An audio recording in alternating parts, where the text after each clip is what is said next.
ہم نے پچھلے 20 برس میں پرو اسٹیبلشمنٹ پالیٹکس نہیں کی ہے، نہ ہم آئندہ کریں گے. خان صاحب ذرا رکیں یہاں پہ. انصار دیکھیں، اب آپ آ جائیں واپس اس چیز کے اوپر جو آپ کہہ رہے تھے کہ ہمیں سمجھ نہیں آتا کہ جو بھی کچھ ہوا کس طرح سے بار بار پی ایم ایل این کسی وجہ سے، آپ نے یہ کہا کسی وجہ سے پی ایم ایل این جو ہے وہ حکومت کو سپورٹ کرتی ہے، حکومت کو گرنے نہیں دیتی، نیچرل کورس آف ایونٹس کو نہیں ہونے دیتی.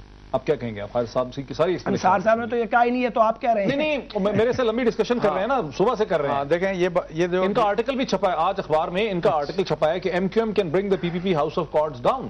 اس پہ پوری ڈیٹیل ہے. دیکھیں جس طرح میں پہلے کہہ رہا تھا نا کہ میاں صاحب کے 2-3 فیئرز ہیں. ایک آرمی کا فیئر ہے اور ایک ان کا فیئر یہ ہے کہ پاکستان انگورنریبل ہے. اگر اس وقت اب جو خالد صاحب کہہ رہے ہیں، دیکھیں ڈیموکریسی کا یہ مطلب نہیں کہ آپ نے 5 سال کے لیے آپ کو ٹھیکے پہ گورنمنٹ ہم نے دے دی اور آپ نے ہر حال میں گورنمنٹ چلانی ہے. اگر آپ انکمپیٹنٹ ہیں، اگر آپ اپنے مینڈیٹ کا رسپیکٹ نہیں کر رہے، اگر آپ انسٹیٹیوشنز کو ایک ایک کر کے ختم کر رہے ہیں، کرپشن اور گورننس کی وجہ سے ہمیں یہ پتہ نہیں کہ ہمارا فیوچر کیا ہوگا پاکستان کا.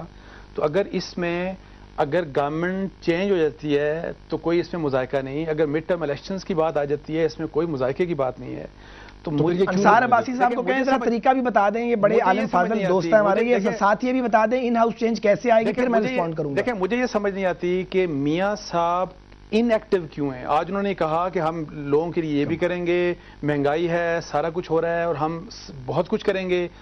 تو وہ کب کریں گے؟ بات اصل میں یہ ہے. نہیں آپ بتائیں انصار عباسی صاحب کہ ان ہاؤس چینج کیسے آئے گی. بھائی میں سننا چاہتا ہوں نا، آپ ہمیں گائیڈ کر دیں نا، بڑی سمپل سی رہنمائی فرما دیں نا. دیکھیں بڑی سمپل سی جی وہ فرمائیں، سمپل بات بتائیں ذرا. بڑی سمپل سی بات ہے. اگر سمپل ہوتی تو مطلب اب تک آپ بتا دیں نا، ہمیں معلوم نہیں ہے تاکہ ہم آرگو کریں. سمپل سی بات ہے. اگر آپ دشمنیاں اپنے ساتھ نہ کریں، آپ ایم کیو ایم کو، آپ پی ایم ایل کیو کو، آپ دوسری پولیٹیکل پارٹیز کو اپنا دشمن نہ سمجھیں. اختلاف ہوتا ہے، آپ کو ان کی پالیٹکس سے ایک دوسرے سے ڈفرنس ہونا چاہیے، ہوگا بھی. آپ کیوں نہیں آل پارٹیز کانفرنس بلا کے ایک کلیکٹیو ایک یونیفائڈ اسٹریٹجی دیں کہ دیکھیں آپ P M L N corruption کی بات کرتی ہے، بیڈ گورننس کی بات کرتی ہے، آپ سب پولیٹیکل پارٹیز کو بلائیں، ایون گورنمنٹ کو بلائیں. آپ کہیں جی کہ یہ ہمارے مسئلے ہیں اور ان مسئلوں کو حل ہونا ہے. جو اٹھ کے جاتا ہے، اگر زرداری صاحب کی پارٹی چلی جاتی ہے جانے دیں، 3, 4, 5 پولیٹیکل پارٹیز بھی اگر رہ جاتی ہیں تو at least there will be some collective strategy. تو وہ اسٹریٹجی گورنمنٹ کے اوپر پریشر ڈالنے کے لیے پریکٹیکل اسٹیپ ہے. خواجہ صاحب خوف کیا ہے؟ خواجہ صاحب خوف کیا ہے؟ اگر زرداری صاحب کی آپ نے بولنا ہے، اس کے بعد میں نے بولنا ہے. آپ بات کر لیں پوری، پھر میں بات کروں گا کہ ہم یہ کام کیوں نہیں کرتے. آپ پلیز بات کریں. آپ لوگوں کا خوف کیا ہے؟ ڈاکٹر صاحب میں بولوں گا ہے کیا؟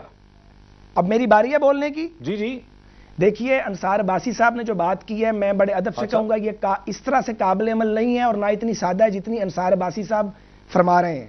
کیونکہ حکومت گرانا بہت اہم ہوگا اگر وہ نااہل ہے اور ہمارے بڑے اختلافات اور تحفظات ہیں، اور ہم سمجھتے ہیں کہ حکومت نے پاکستان کو 2.5 سال میں اس کی سمت ہی نہیں متعین کر سکی بلکہ اور بے سمت کر دیا. لیکن محض پیپلز پارٹی کی حکومت کو گرانے کے لیے ایک 1 پوائنٹ ایجنڈے پہ اتحاد بنائے ہم ایم کیو ایم اور جے یو آئی اور پی ایم ایل کیو کے ساتھ، یہ بھیا ہم نہیں کریں گے. کیوں نہیں کریں گے؟ ایک منٹ لیٹ می کمپلیٹ سر. نہیں میں نے یہ بات کی نہیں ہے. تو پھر آپ نے کیا سر آپ بات تو پھر آپ سنتے نہیں ہے نا، آپ تو اپنی بات کر رہے ہیں نا، مجھے بولنے کا موقع دے، میرا برابر حق ہے. نہیں لیکن آپ نے تو انصار صاحب آپ نے، میں نے آپ کی بات سنی ہے، مجھے بولنے تو بعد میں وضاحت فرمائیں نا. مجھے میرے فلور میرے پاس ہے. نہیں میں یہ کہہ رہا ہوں فلور میرے پاس ہے، پرسپیکٹیو ٹھیک ہو آپ کا، تاکہ پرسپیکٹیو ٹھیک ہو. میں نے یہ کہا تھا کہ آپ اے پی سی بلائیں اور پیس پارٹی کو بھی بلائیں. مجھے بات پوری کرنے تو دیں گے نا، تو میں بتاؤں گا کہ اے پی سی کیوں نہیں بلا سکتے. موقع تو دیں بات کرنے. خالد صاحب کوئی اس کو بات کو کمپلیٹ کرنے میں نے بریک لینی ہے. جی مجھے صرف یہ کہنا ہے کہ جناب اے پی سیز نے پاکستان میں مسائل حل نہیں کیے. ان کا ٹریک ریکارڈ دیکھیں.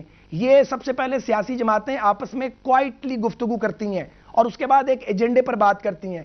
اگر ایجنڈا محض پیپلز پارٹی کی حکومت کو گرانا ہے، یہ کوئی ایجنڈا نہیں ہے. مگر اگر کوئی ایسا ایجنڈا بنے، ایک نیا مساق جمہوریت ہو، تو ہم MQM, Peoples Party, P M L Q, JUI سب کے ساتھ بیٹھ کے بات کرنے کو تیار ہیں. اس کا کوئی طریقہ کار ہونا چاہیے اور ایک طریقہ کار ہوگا ڈیفینیٹلی. یہ نہیں ہے کہ حکومت گرانی ہے اکٹھے ہو جائے، حکومت گر گئی، پتلی تماشا ختم ہو گیا، نئی حکومت بن گئی. یہ کھیل اب نہیں چلے گا یہاں پہ. اس کے لیے ایک میچورٹی کی پالیٹکس اور ایک نیشنل ایجنڈے کے اوپر ایگریمنٹ ہو. میں نے یہ کہا تھا اور وہ اے پی سی میں نہیں ہو سکتے عباسی صاحب. میں نے یہ